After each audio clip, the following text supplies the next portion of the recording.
오늘 함께 나눌 찬양은 찬송가 212장 겸손히 주를 섬길 때 함께 찬양하겠습니다.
함께 기도하시죠. 하나님 감사합니다.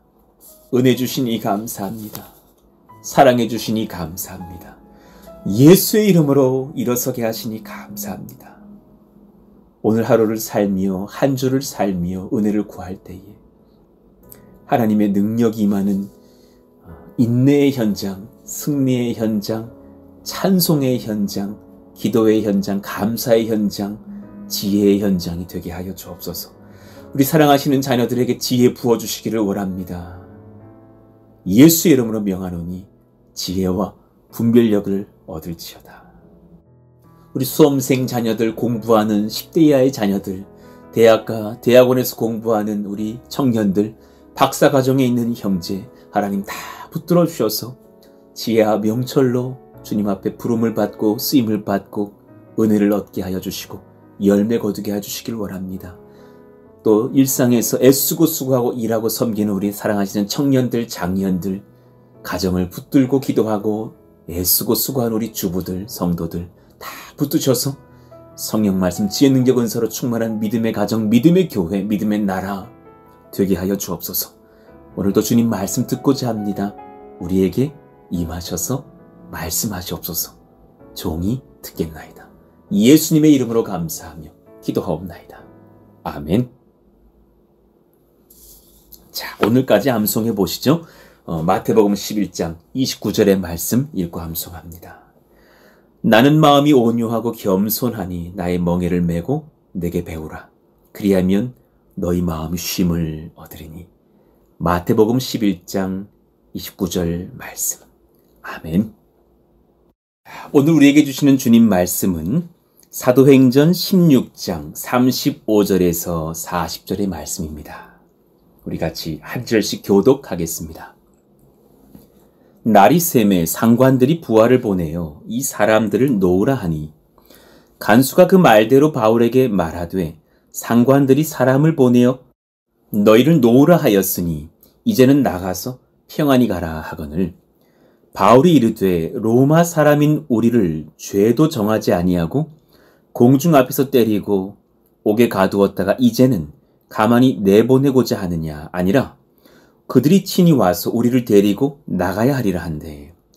부하들이 이 말을 상관들에게 보고하니 그들이 로마 사람이라 하는 말을 듣고 두려워하여 와서 권하여 데리고 나가 그 성에서 떠나기를 청하니 두 사람이 옥에서 나와 루디아의 집에 들어가서 형제들을 만나보고 위로하고 가니라. 아멘. 자, 오늘 말씀 이제 마지막 시간이 될 것 같은데요. 성령님과 더불어 초행길을 걷는 자들에게 이 시리즈의 오늘 마지막 설교를 하려고 합니다. 모든 성령의 지도를 받으며 걷는 우리 인생의 초행길 여정 중에 우리가 무엇을 분별해야 될까? 자, 오늘 말씀을 통해서 우리 또 두 가지 지혜를 배워보시죠.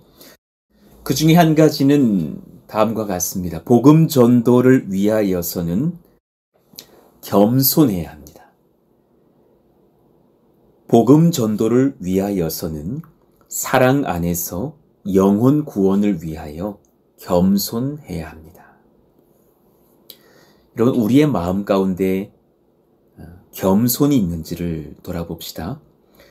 어제 우리가 살펴보았던 그 말씀의 상황을 연구해 보면 바울은 겸손을 잃어버리지 않고 복음 전도로 결국은 그 간수의 가족까지 영접시킬 수 있던 것을 깨닫게 돼요.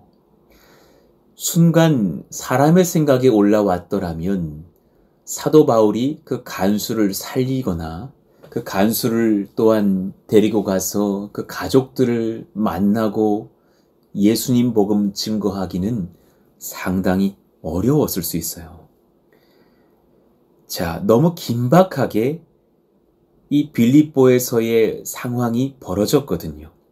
어제 본문이었지만 22절 무리가 일제히 일어나 고발하니 상관들이 옷을 찢어 벗기고 매로 치라 하여 인격적이게 재판이 이루어지지 않았어요. 많이 친 후 옥에 가두고 간수에게 명하여 든든히 지키라 하니 순식간에 그냥 막 범죄자로 몰려서 태형을 당하고 매를 맞고 옷이 찢기고 발가벗겨지고 수치를 당하고 고난을 당하고 그리고 옥에 갇혔으니 상심이 되고 절망이 되고 정말 어이가 없는 그런 영육의 고난과 상처를 입은 상황이 아닙니까? 이 상황에서 사도 바울과 실라가 마음을 가다듬고 찬송할 때에 막 지진이 일어나고 옥문이 열리고 착고가 풀어지고 했을 때 그때 막 죄수들이 도망하고 있을 그 상황. 야, 이게 웬일이냐. 빨리 도망가자. 야, 횡재했네. 막 이러면서 정말 범죄를 저질러서 그 옥에 수용돼 있던 죄수들은 도망하고 있을 그 찰나에 바울이 딱 한 사람의 그 장면을 본 거죠. 칼을 들어서 자결하려고 하는 그 간수의 모습이요. 그때 그가 겸손을 잃었다면 가만히 내버려 두면 되죠. 그래, 저 간수는 나를 실컷 때리더니 이제 자기 갈 길로 가는구나. 아유, 하나님 살아계시네. 속이 다 후련하다. 말할 수도 있는 거죠. 그런데 사도 바울은 그렇게 생각하지 않았거든요. 그 한 사람도 영혼으로 보면서 비록 조금 전까지 자기를 때리고 옥에 가두고 힐난하던 자였겠으나 그보다 더 낮은 자리에 처할 줄 알며 상대방을 세워줄 줄 알며 겸손하게 한 영혼을 구원할 수 있는 지혜, 그건 참 성령이 주신 겸손이 아닐까 생각합니다. 하나님 우리에게 때로 그런 겸손 하나님 날마다 부어주셔서 선교의 길이 우리의 교만과 무지함으로 막히는 일이 없도록 도와주시기를 원합니다. 바울과 실라는 귀신 들린 여종을 고쳐주어서 그 순환을 당함에 원망하지 않았어요. 우리는 고난당하나 그 여종은 예수님 만나고 회복된 것을 기뻐했어요. 그것도 겸손 아닙니까? 야, 내가 정말 귀신 들린 여자 하나 고쳐줬다가 이렇게 됐네. 원망할 수도 있는데 그러지 않았어요. 오히려 그의 잘됨과 나의 어려워짐을 그냥 마땅히 여기면서 겸손히 하나님을 의지합니다. 또 바울은 매맞고 옥에 갇히나 원망하지 않았어요. 주를 위해 선교의 대상자들, 감옥 안에 있는 여러 죄수들과 가수들이 듣는 앞에서 감사와 겸손을 다해 하나님을 찬송합니다. 아마 이런 찬송 부르지 않았을까요?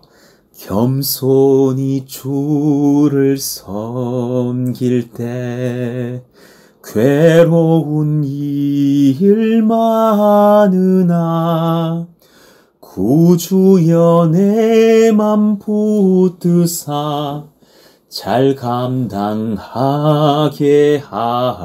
하소서.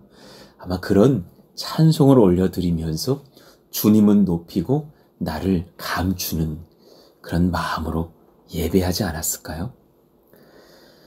그리고 지진이 나서 메인 것이 다 풀려났을 때에 바울은 오히려 이제 상황이 뒤집혀 위기를 맞은 그 한 사람 발견하잖아요. 간수죠.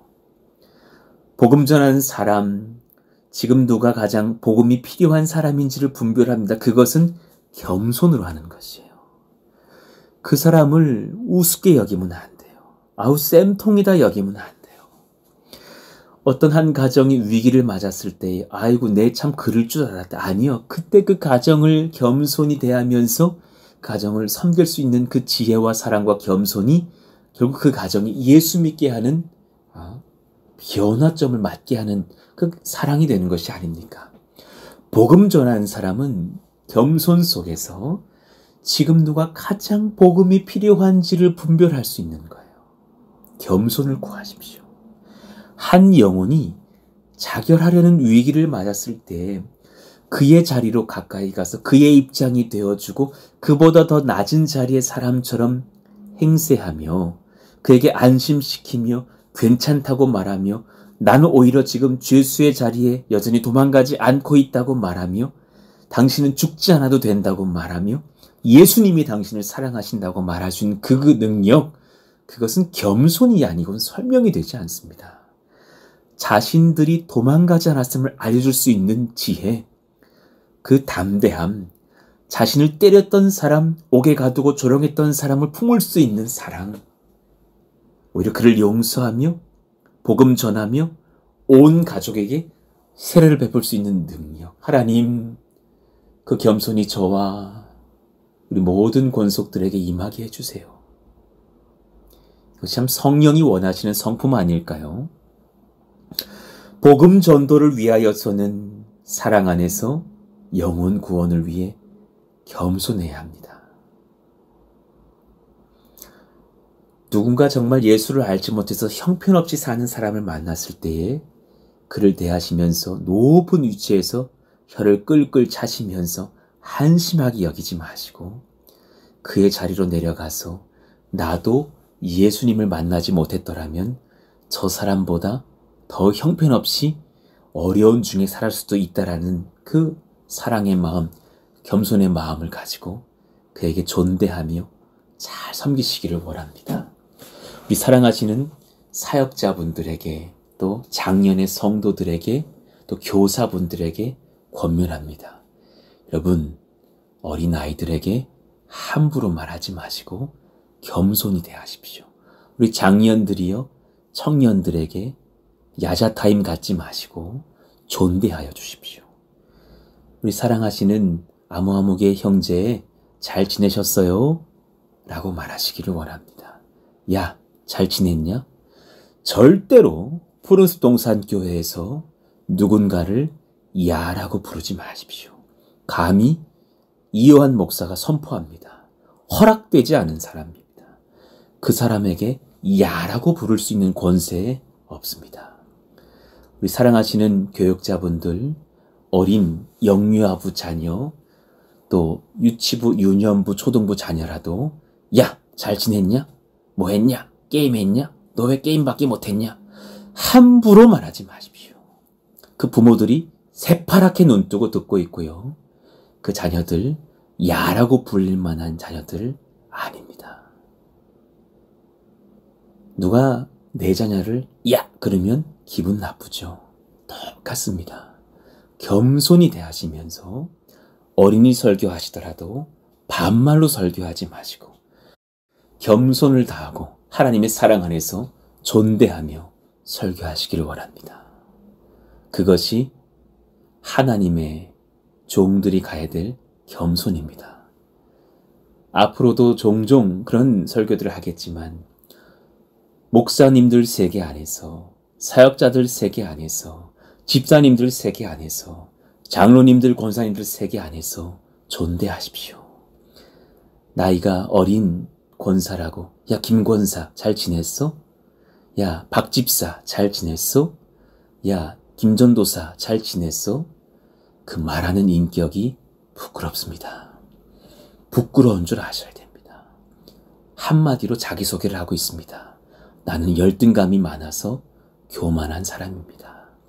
나는 저 사람에게 감히 존대할 수 없을 만큼 내 마음에 열등감이 많은 교만한 사람입니다. 그런 습관이 있거들랑 회개하시고 겸손을 다해서 존대하시고 상대방을 나보다도 높일 수 있는 주의 일꾼들 되시기를 원합니다. 그런가 하면 두 번째로 주의 영광을 위하여서는 세상 권세 앞에서 권위를 지키며 담대해야 합니다. 오늘 이 상반된 것 같은 조화점을 설교하는 거예요. 하나님의 사랑을 증거하기 위해서 영혼 앞에서는 겸손해야 되지만 주의 영광을 위하여서는 세상 권세 앞에서는 권위를 지키며 담대해야 합니다. 절대로 비굴해하지 마십시오. 두려워하지 마십시오. 우리는 죄진 사람처럼 목회하는 것이 아닙니다.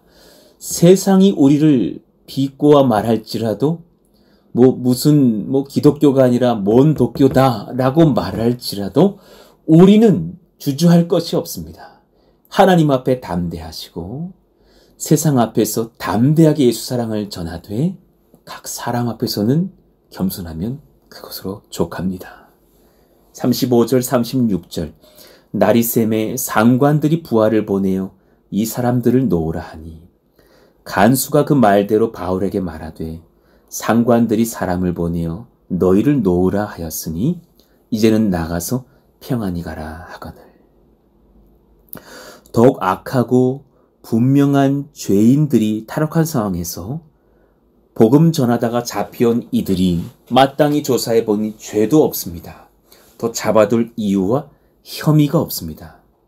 권력을 이용하고 또 여론이 두려워서 붙잡았을 뿐이지 정당한 법을 집행한 것이 아닙니다. 그렇게 평안히 가라 했을 때에 사도 바울은 그들에게 쓴소리를 합니다. 자신과 신라가 로마 시민권자였음을 밝힙니다. 37절 바울이 이르되 로마 사람인 우리를 죄도 정하지 아니하고 공중 앞에서 때리고 옥에 가두었다가 이제는 가만히 내보내고자 하느냐? 아니라 그들이 친히 와서 우리를 데리고 나가야 하리라 한데 부하들이 이 말을 상관들에게 보고하니 그들이 로마 사람이라 하는 말을 듣고 두려워하여 와서 권하여 데리고 나가 그 성에서 떠나기를 청하니 이제 와서 전략적으로 본인들이 로마 시민권자였음을 밝힙니다. 왜냐하면 복음 전도를 위해서 그것을 먼저 밝힐 때가 아닐 것이었다는 것을 성령의 지혜 안에서 명받았을 것이에요.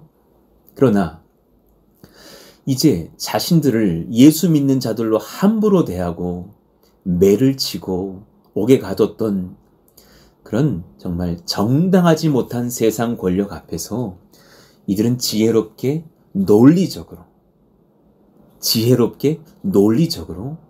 본인이 로마 시민이었음을 밝히면서 어떻게 로마 시민권자에게 그렇게 함부로 정당한 재판 없이 매를 치고 옥에 가둘 수 있느냐? 당신들의 책임을 져야 될 것이다.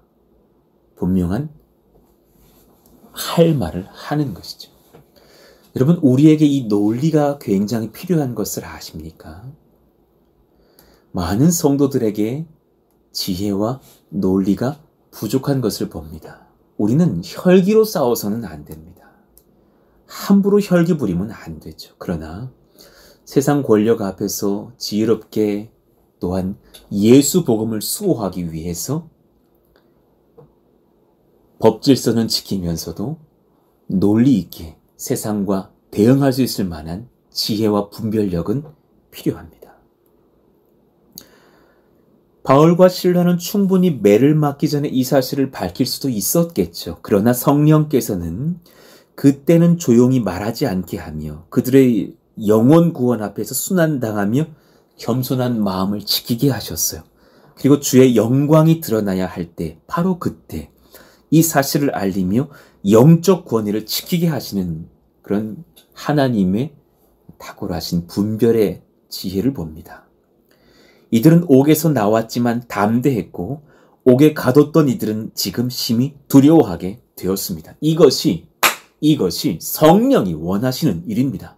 하나님을 증거하는 자는 담대하고 하나님을 박해하던 기독교인들을 무시하던 자들은 심히 두려워 떨 수 있는 것, 그것이 성령에 사로잡힌 자들의 겸손과 담대함의 지혜와 성령이 허락하시는 논리의 조화에서 나오는 것이 아닙니까?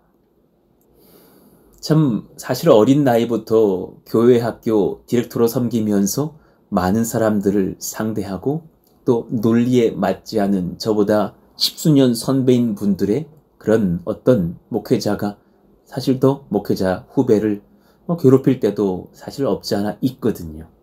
그런 상황들 속에서 제가 권위를 지켰던 것은 그 성령이 주시는 지혜를 구하는 논리였습니다. 그때는 감정으로 대응하지 않습니다. 팔 걷어붙이고 다투지 않습니다. 겸손과 지혜를 다하여 말하되 논리로서 말합니다. 제가 할 것은 잘하고 꾸중 들을 일은 하지 않습니다. 죄는 범하지 않습니다. 그러나 자신의 분에 못 이겨, 욕심에 못 이겨, 교만에 못 이겨, 이기심에 저를 괴롭히는 그런 예수님과 거리가 먼 그런 사람들과 대응할 때면